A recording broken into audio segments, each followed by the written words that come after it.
Wish the NBA would bring back the nickname jerseys.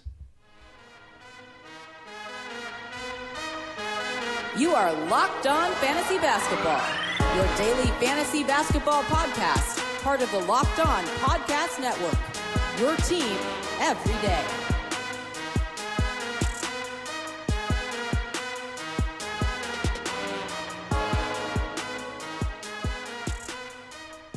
Hello and welcome to the Locked On Fantasy Basketball podcast brought to you by Basketball Monster. My name is Josh Lloyd and I am the lead fantasy analyst at basketballmonster.com, and you can find me on Twitter as always at redrock_Beeble. Another team preview podcast here. We're going to be looking at the New York Knicks. Michael Bolton. Let's get to it. Let's get to it indeed. All right, now to talk about the New York Knicks, let's bring in one of the hosts of the Locked On Knicks podcast. Alex Wolfe is here to talk to me. Alex, welcome. Hey, Josh, how are you? Good to have you on the show to talk about this Knicks team. Which honestly, when I go through and do the projections on these teams, the Knicks were one of the hardest teams I found to try and figure out for this upcoming season.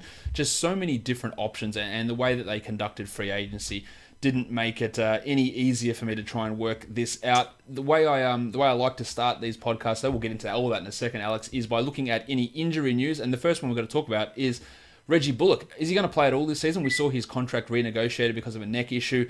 How long is he out for, and will he play?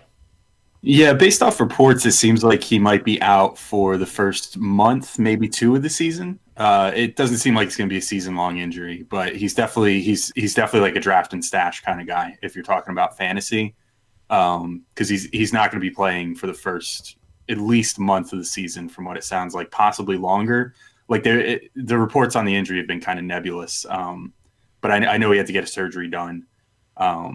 And that was, like you said, that was the whole reason that they restructured his contract. So that's, kind of factoring in. But yeah, I don't think he's going to be out the whole season or anything close to that. But the difficult part, as you're probably going to get into in a minute, is probably that, he might have a hard time finding minutes in the rotation if other guys show out while he's injured. So yeah, well, that's the thing, is that, you would assume at this point that RJ Barrett is probably going to have to start at the 2, and then they brought in Wayne Ellington, there's Damian Dotson, there's Alonzo Trier, and there's Bullock as well, who all will look for minutes at the 2 and the 3. So I just don't see how he can be an every night part of the rotation. There are so many questions with how this roster and rotation are going to shake out. But Bullock's a guy that needs a lot of minutes to be even a back-end fantasy guy. He provides threes at a high rate and very little else. So he's not really too much of a fantasy concern as we move forward. But there's a lot of interesting stuff on this team. Let's start with the rookie RJ Barrett here, who had his moments, good and bad, in Summer League, and now where he fits on this roster is confusing to me. I think his probably best position is a 3, but he can handle the ball. Do you think that he will be an opening night starter, and at what position? I think it's almost a definite to me that he's going to be an opening night starter. I just think they've invested so much into him as far as draft stock, and they're going to be wanting to get him out there right away to play. I don't really see any way that he's not a starter on day one. The thing with him is, what position does he play? And it's like you said, you probably expect him to be the starting 2 guard. And in all the interviews that he's been having and things like that, you'd expect him to be the 2 guard, because he keeps comparing himself to other 2 guards and saying, this is what I have to do in the league to be successful against the James Hardens and, that of the world. But I agree with you that I think ultimately his long-term position might be the 3, mostly for defensive purposes, because I don't know how well he's going to do D'ing up other 2s. And he has the strength to compete with other 3s on offense.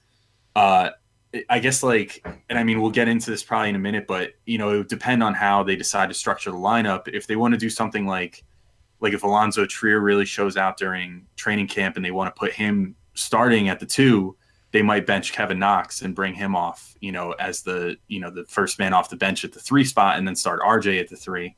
And, because the only 2 positions that I think you can really lock in at this point are Julius Randle at the 4 and Mitchell Robinson at the 5. 1 through 3 is all going to be a mess through training camp, and it's just going to be interesting to see where the chips kind of fall as far as that goes.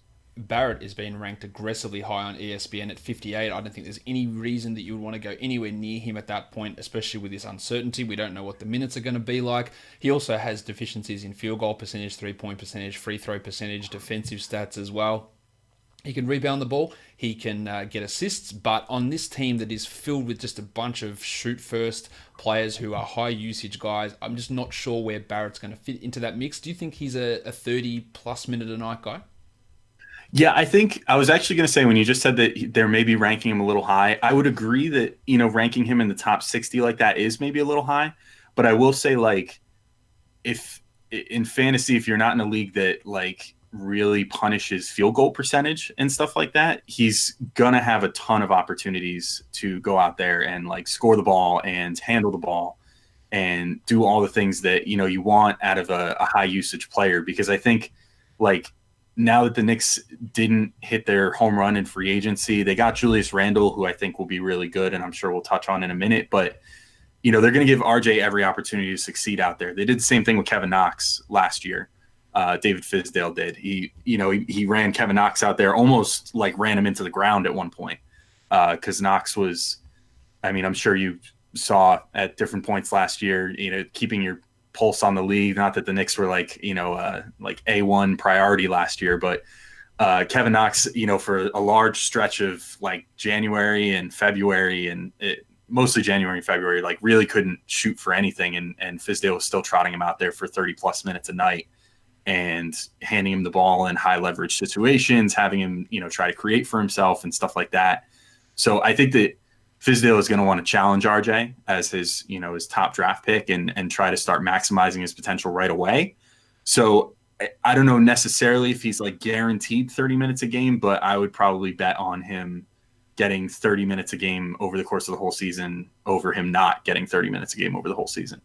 I could spend this whole podcast talking about Fizdale and his decision-making throughout the season, but I'm not going to subject you to my rants on some of his coaching and the way that he handled Kevin Knox in particular. But Barrett, to me, is a great later-round pick. Just see how that upside goes. But I just worry about having so many significant deficiencies, plus where is he going to find, like, can he get those shots? Will Bobby Portis and Julius Randle and Dennis Smith and Marcus Morris, will they actually let him take a decent amount of shots to fulfill that role? Will he grab rebounds from Randle and Robinson, who are going to be hoovering in all those boards? What sort of, it's so up in the air what he's going to actually, where he's going to fit in, that taking him in the top 60 is completely irresponsible, and you shouldn't be looking at him anywhere near that spot. Let's talk about Knox. I'm really concerned about him as where he fits this season. He was anointed as a starter before the season began last year. 2 days before the season started, he was benched in favor of Lance Thomas. He was in and out of the lineup, and he had one of the worst advanced statistical seasons by a rookie ever in the league. Now, I don't know where he's going to fit. I think he's probably better off as a 4. He played almost exclusively as a 3. He won't get any minutes at the 4 this year. Marcus Morris could potentially be the starting small forward. Do you think that Knox will start, or will they put Morris into that role? How is that going to fit? Because it looks like a real mess.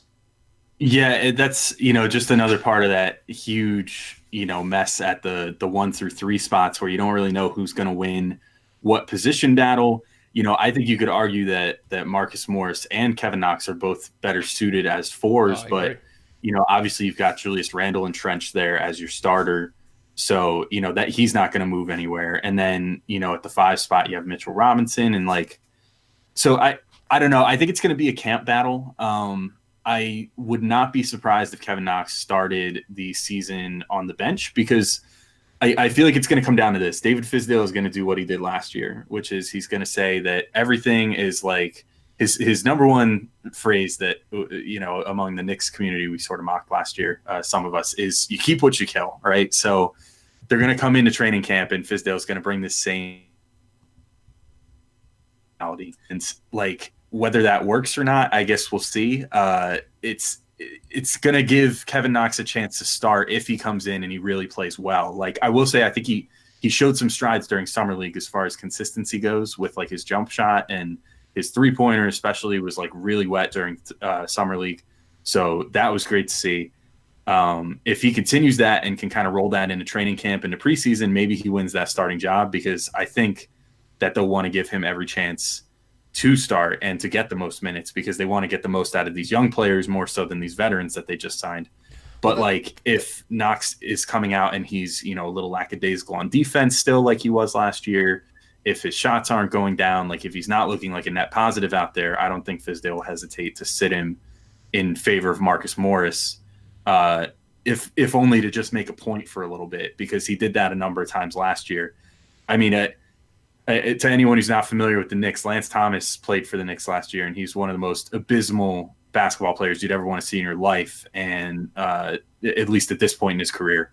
And David Fizdale gave him like a number of starts last year just to prove a point, like to the young kids of like, this is how, like I'll put a veteran out there ahead of you because, if you're not going to try hard or whatever, like he'll take your spot. And it was bad. At least like as a Knicks fan, we can kind of hang our hats on the fact that Marcus Morris is actually a good basketball player. So if Kevin Knox loses his spot this year, at least he'll be going to someone who's worthwhile. Yeah, that's the thing. Is that like when Thomas is taking minutes from Knox last season, you roll your eyes. But when Morris is going to do it, and as a significantly better player, I expect that. I don't think Knox should be really anywhere near any fantasy leagues, 12, 14 team leagues this season. Even in those minutes he got last year, he was fairly putrid. Poor rebounds, assists, steals, blocks, field goal percentage, 3-point percentage. And his free throw percentage wasn't that good either. So he's basically a -9 category contributor. And I don't imagine much changing, especially with all that increased competition there. Now, he could take a big step forward. And you mentioned Summer League. He was also good in Summer League as a rookie and then was pretty poor during the regular season. So we'll see exactly where he goes there. A lot of people have some high hopes for Julius Randle this season. He put up big numbers as a member of the Pelicans last year, and as you mentioned, he is entrenched as the starting power forward on this squad. I imagine his assist numbers are going to rise back up as well on this team. They sort of jumped up last year, but like a lot of big men in the league at the moment, really lacks defensively, lacks with defensive numbers, not a great three-point shooter. Did improve that last year for the first time in his career. He was a good three-point shooter. He'd been under 30% each of the previous 3 seasons before that, but did improve it and was a 21-9 guy last year. I think he can probably get better than that this season in terms of the scoring numbers. But again, this is a team, and he feasted on that Pelicans bench, put up 30% usage at times in that bench role. Again, there's just a lot of guys on this team who are going to want to take shots, whether he's paired with Bobby Portis or Marcus Morris and Dennis Smith and Barrett and Knox. These guys are all going to want to take shots. So to me, that Randall's good, but is he going to be that guy that comes in and demands this massively high usage? I feel like he is. And it's just a hunch. There's no way to know, until we start seeing them actually playing together. But to me, I think that, they signed Randle. He was like their big money free agent this year, for better or worse. He's the guy that they invested the most money in and the most resources. He's also still pretty young. He's only 24 years old, which is kind of crazy. It feels like he's like an old man by NBA standards with how long he's been in the league. But like, I think he's going to be given every opportunity to be like the star on this team. And, a lot of the veterans, like the Marcus Morrises of the world, of course, they're going to want to score their points and, take their shots and stuff. But I think it kind of comes down to like, as long as they have the right mentality. I talked about this with, on our podcast with DeAndre Jordan last year. DeAndre Jordan at a certain point, unlike Enes Kanter, who took exception to not getting a ton of shots and whatever, DeAndre Jordan at a certain point said, you know what, like if they want to bench me, fine. If they don't want to use me a ton, fine. I understand they're trying to develop these other players and it won't hurt my value in free agency because teams already know who I am. They know what my skill set is. Even if I'm playing for my next contract, it's not going to harm my ability to get another contract. And I feel like Marcus Morris and guys like that, some of these like 1-year guys like Wayne Ellington, Taj Gibson, those sort of guys aren't going to care so much if their numbers suffer. Because they'll know what the Knicks are trying to do. And in this case, they're trying to entrench Julius Randle as like their number one option. And I think he's going to get tons and tons of field goal attempts. I mean, last year he had 15 a game. I could even see that going up. And his 3-point attempts, I think, hopefully will go up. Hopefully they try to run him in some actions that keep him on the outside a little bit, which will leave the inside open for Mitchell Robinson for, his dunks and, putbacks and all that stuff.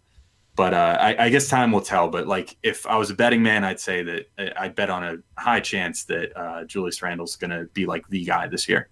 Randle's ranked 34th on ESPN, which to me is too high. I think he's around that 50 to 60 type mark. 34 is just expecting a lot. It's expecting him basically to be a 26-11 guy and getting steals and blocks, which I just don't think he's going to be able to do. So I think that's probably too high. He's more in that 60 type of range. A lot of people, Alex, are talking about The Knicks team, I'm not drafting any of them because of Fizdale and his rotations, and I understand that because he was one of the most frustrating coaches in the league. And one of the players that it's going to be centered the most on is Mitchell Robinson, who put together a really strong rookie year, a massive end to last season. But of course, the signings of Portis, of Gibson, of Randle have worried people about what sort of role Robinson's going to have this season. No, he's locked in as a starting center. We know that. Do you think that Fizdale will continue this rotational dance and limit him to 23 minutes some nights and play him 30 the other nights? Foul trouble was a real problem with Robinson, but it did seem to get under control at the end of last season, and then his minutes went up. Is what is holding him back, or will there be more of that rotational dance that Fizdale likes to employ? Yeah, I think it's exactly what you said. I think that as long as he stays out of foul trouble, the Knicks realize that they have a really special player on their hands. You can even look to last year. I just sort of alluded to it a moment ago. When it came time where Mitch was, really showing that he had this like potential, like all defensive team potential in him, the Knicks, started him over DeAndre Jordan and wouldn't even play DeAndre Jordan unless it was like absolutely necessary to, because Mitch got in foul trouble or something like that. So I think they have every bit of faith in him. I will say one thing that actually kind of works out well for Mitch too is that they don't really have like a pure center behind him. So, you have Bobby Portis and you have Taj Gibson, who have played some minutes at the center. Julius Randle himself has played some minutes at the center as well. So you might see those guys out there playing some backup minutes. But like really, I think that as long as he stays out of foul trouble any given night, it's his job to lose every single night out there. And, based off what we saw towards the end of last season, I don't think that should be an issue. You could look at his summer league performances this year and say, like, maybe he was fouling too much again. I didn't read too much into it because it seemed like he kind of realized he was too good for summer league this year and almost seemed like he was kind of messing around at a certain point, and was just trying to block everything. And I think that's why he got into foul trouble a couple times in summer league. So all in all, I'd say it's a pretty good bet that he's going to start the majority of games at center. Or actually, I'd even go so far as to say, it's a pretty bold statement, but I'll say that any game in which he's healthy, unless he does something truly atrocious on the court that like really annoys David Fizdale to no end and he benches him just to like make a statement, I think any game that Mitchell Robinson's healthy, he's going to start at center. Any game he can stay out of foul trouble, they're going to want to play him at least 25 to 30 minutes a game. Yeah, I tend to agree that he's going to be on that upper end. I don't actually have any hesitations in drafting him. The one thing I will throw out there with Robinson that's important to note, and you mentioned it as well, is that at the end of last season is when his foul rate started to drop and those minutes went up. His block rate dropped pretty significantly. It was like a 25-30% decrease in his block rate. And then in Summer League, as he started going for all those blocks, the fouls went up. They are really inversely correlated. So if he's going to stay on the court for those 30 minutes, don't expect for him to be putting up, 4.5, 5 blocks per 36. Those numbers have to go down in order for him to stay on the court. So over the final 27 games of last season, he played 25 minutes and blocked 3 shots. I wouldn't be surprised if he played 5 extra minutes this season and still blocked that same amount of shots just so he could stay on the court. And that we see that so often with so many big men. As they progress in the league, they become smarter defenders, they stay on the court longer, but then they also see that block rate decrease. So I'd expect Robinson to be in a similar boat to so many players who have done that before. The number one piece outside of the draft picks that came across in the Kristaps Porzingis trade, Dennis Smith Jr. had some moments of success last season, but now is he even going to be the starting point guard? Elfrid Payton was brought in. Are they going to be splitting time? Is it going to be depending on what side of the bed Fizdale work up on as to who's going to get the most minutes? What's Smith's future like now? Yeah, it's kind of an interesting battle inside the front office, I guess, because the Knicks held on to some staff from the Phil Jackson era even, and obviously Phil Jackson drafted Frank Ntilikina right ahead of Dennis Smith Jr. In the draft a couple years ago. And apparently Steve Mills and his contingent were high on Dennis Smith Jr. at that time. So then when they got the opportunity to bring him in that Porzingis trade, they were very excited to do so because they felt, like it was a guy that they were high on during that draft and now got a chance to bring him in. And then with Payton, that was kind of Scott Perry's guy, the current GM. So obviously Steve Mills is the president of basketball operations for the Knicks. He loves Dennis Smith Jr. And Perry was at the time with the Orlando Magic when they drafted Elfrid Payton. And so now that he's signed him, that's kind of his guy. It'll be interesting to see if there's any front office pressures as far as the one spot goes. I'm not necessarily like expecting that to happen. I think what's going to happen is it's probably going to be kind of like with Kevin Knox and with RJ Barrett, like I've already said. I think it's kind of their job to lose these young guys. So I think that they'll give Dennis Smith every chance to win the starting job. I think that Fizdale likes him. He's definitely a Fizdale type of player. Fizdale is always talking about like wanting like that like killer mentality out of his guards and stuff, which is part of why Frank Ntilikina, hasn't really found much success or didn't last year. On top of just not being able to shoot, obviously. But, he likes that killer mentality that Smith has. Payton is a little more of like a pass-first point guard, so he might be better to get things going. But I think that, like, ultimately, if Fizdale is going to draw up what he would want his ideal point guard to look like, it would be more like Dennis Smith. And I think they're going to give him every opportunity. Now, like the big thing that's going to go with that, though, obviously, is if his shot has improved, because when he came to the Knicks last year, his shot just tanked. His 3-point percentage went down by like 6% points. And then his free throw shooting was just abysmal. He went from almost 70% to 57% when he came to the Knicks. And he had just like, there was like one game that you can pinpoint where it all kind of went wrong for him. He went to the line like it was like 18 times against the Detroit Pistons and put up just a horrible percentage in what was otherwise a great game for him. And then for the rest of the year, just couldn't shoot the ball worth anything. He looks like, I mean, read into it what you will, but in watching workout videos of him and stuff over the summer, he looks like he has a lot less of a hitch in his shot, and it looks like it's flowing a lot better. So I think a lot of what determines how much play time he's going to get is how consistent he can be with his shot and stuff, and whether he can correct those mistakes that happened last year after he got traded to the Knicks. He's another relatively high usage guy that could be hurt by the additions of Randle and by Barrett and by Morris and by Portis and by all these other high usage guys. So I think that he's okay as a last round flyer type of guy. I do agree that he'll be the starting point guard. But I don't have too many high hopes for a big breakout from Smith this season. As for Payton, he's just going to be used, to me, as that streaming type assists option off the bench. Not someone I'm looking to take this job away from Smith at any point outside of Fizdale changing his mind for certain times during the season, but just to be an interesting assists stream sort of a player.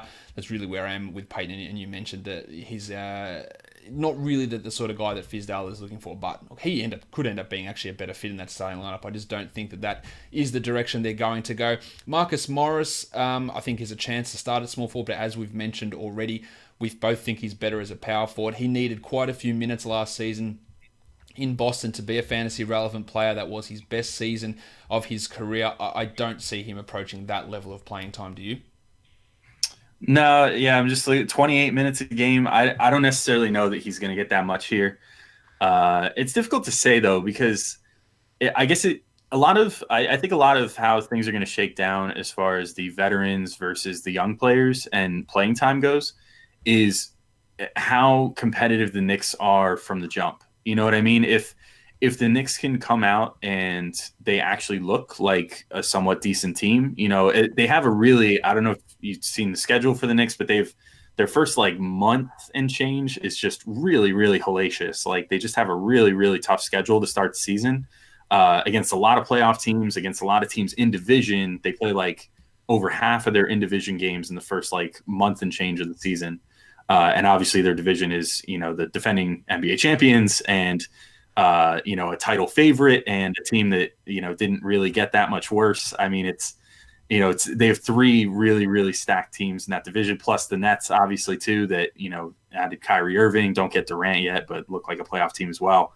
I mean, it's a really, really stacked division. So if the Knicks come out and they look competent, whether it's behind the young players or whether it's behind the older players, they're going to stick with that, I think, this year. I don't think you're going to see as much rotation shuffling, because if they feel like they can make a legitimate push towards a playoff spot, I think they're going to do that this year, because, they want to show something to the fan base. They want to show something to the league at large, that the Knicks are kind of on the comeback here and are starting to become, relevant again if that does happen. But so to get back to the original question about, Marcus Morris, what kind of minutes he gets, if he's playing big minutes and the Knicks are winning and it's in large part because of him, I think they're going to give him high minutes, even if it comes at the expense of someone like Kevin Knox, if it's putting them in a position to potentially make the playoffs or something. But if they get out and they start losing a bunch again, even with playing the veterans big minutes, I think you'll see guys like Morris get kind of faded a little bit, and maybe only be playing like 20 minutes a game and just kind of spelling the young players and trying to be like mentors to them. The Morris has never been a top 100 fantasy player. I don't see that changing this season. I don't think he needs to be looked at really at being drafted in any sort of standard league. For some reason, Fantrax has his ADP at 78. You should not be looking at Marcus Morris in that area. Also, you shouldn't be looking at Bobby Portis at ESPN's rank at 86, because I just don't see how that is even remotely possible, as we've mentioned already. Julius Randle, Mitchell Robinson, there's your front court guys. Portis is going to be having to compete with Taj Gibson and Morris and Knox and all these guys for minutes. He's going to come in and be that high usage guy in the second unit who plays 21, 22 minutes a night. I don't really see more than that for Portis. I don't get it. I don't get the signing. I don't understand how he's going to fit in on this team, but I don't see him playing. He played 26 minutes a night last season. I don't see him replicating that. Yeah, he's a difficult one to project. Like, I will say this much: I think he's most likely to be the guy that slots in sort of as the backup center. Yep. So, and he's going to have some flex minutes between the power forward and the center. So maybe you can start getting him in the 25-minute per game conversation that way. If he, just floats between those positions. Like, I will say, I don't think that Taj Gibson was really signed to be much more than like a veteran presence and like injury insurance, more or less, because he's obviously a player that can still contribute. And I think he scored over 10 points a game last year, and he's a good player. But he's a veteran, and I think he's kind of a break in case of emergency option. I think Portis, they did legitimately sign to like float between the 4 and 5 spot off the bench and eat up big minutes. Hopefully, shoot some threes, because he showed a pretty good touch from there last year. Shot almost 40%, which is promising.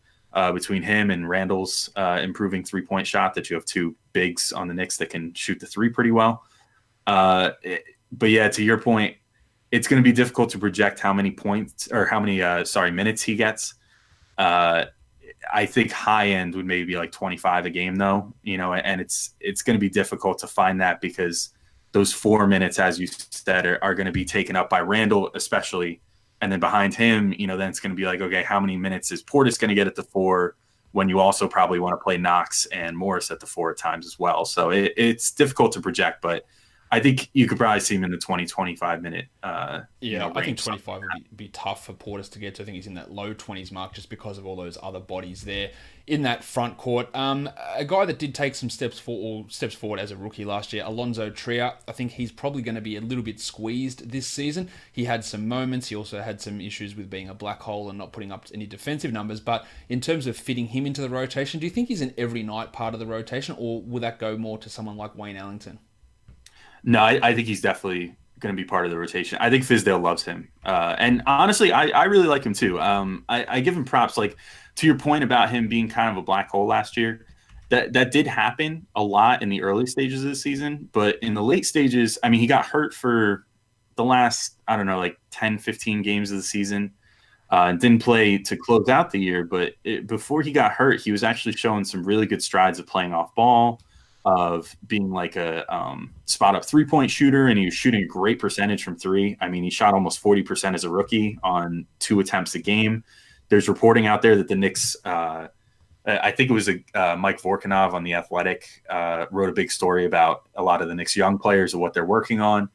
And as far as Trier goes, Trier specifically said that the coaches have told him that they want him to shoot more threes this year to get that volume up and to see if this, hot shooting can continue. And they're working on his spot up and everything else. So I think that's a role that they envision him filling. I think they really want him to be like their 6th man, and to be like a potential down the road 6th man of the year type guy, because I think they see that sort of potential in him. I think I do too. I mean, what's nice about him, I think when he's looking for it, his playmaking is actually kind of underrated, and he can pass pretty well. He has decent vision. The trick is just getting him to actually do it. And then, obviously his scoring, breaking guys down, his free throw attempts and free throw shooting, those are all really good. I think he's definitely going to have minutes. I don't know. It's going to be difficult to see if he, because it's funny when I look at his minutes for last year, he only played about 23 minutes a game. And like if you would have asked me just off the top of my head how many minutes I think he played a game, I would have said like 27 or something like that, because it felt like he played a lot more than he actually did. So it'll be intriguing to see if they actually bump him up this year or if he stays in that same range. But I think for sure he still has a role, even over a guy like Ellington, who I think is mostly going to be there. Sort of like Gibson is more of like a veteran presence, maybe play some spot minutes, but I don't think he's like a huge part of the plans this year. It's just another one of those questions that's got to be answered with this team. Like, what are we doing here with Ellington? Is he playing? Is Bullock playing? Is Trier playing? Is Dotson playing, who started numerous games last season for this team? Or is he going to be on the outside looking in? We haven't even talked about Frank Ntilikina, because I don't even think he's going to be on this roster at any point this season, really. Or he's going to be in the rotation. Like, where is Ntilikina sitting? Well, it's tough to say, right? Like, it's so weird because Fizdale and the front office and everybody, a lot of times last year they would say one thing about Frank and then do another. It was like Fizdale at the beginning of the year was like, everybody's fighting for their spots, and Frank had a great preseason, won the starting small forward spot. And then, after one or two kind of subpar games, he got yanked and, saw his minutes decrease heavily. Then he got starting at point guard and led the Knicks, like one of their very best lineup last year as far as net rating goes, featured Frank Ntilikina in the 5-man lineup.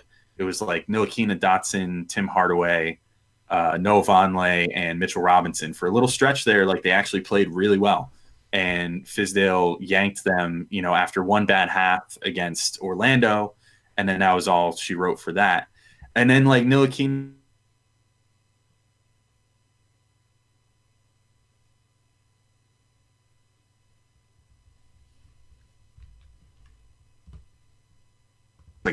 he comes back, works the rust off, looks terrible, kind of well, and then all of a sudden just would get hurt again and then have to sit out 5 more games, come back, try it again, get hurt again, sit out 5 more games. It was a very frustrating cycle with him last year. So to get back to your initial question, I think he could earn a role. I do think Fizdale legitimately believes in him, but I just think Fizdale is confused by him.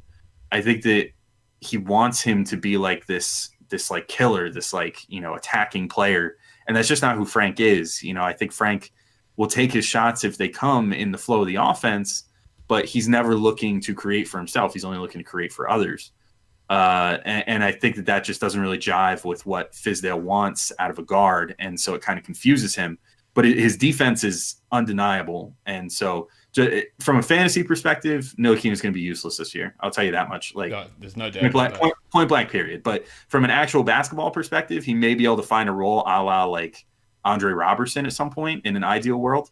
But yeah, like from a fantasy perspective, he's not, I don't know if he's ever going to be the type of guy that puts up counting stats for you. And he doesn't even put up a ton of defensive stats. Like he'll get the occasional block or steal, but he's mostly in the business of making guys miss shots and stuff like that by bothering them and getting in their face. So he doesn't really ever put up even the defensive numbers, despite having kind of a defensive reputation. All right, I think that'll just about do us here with this New York team.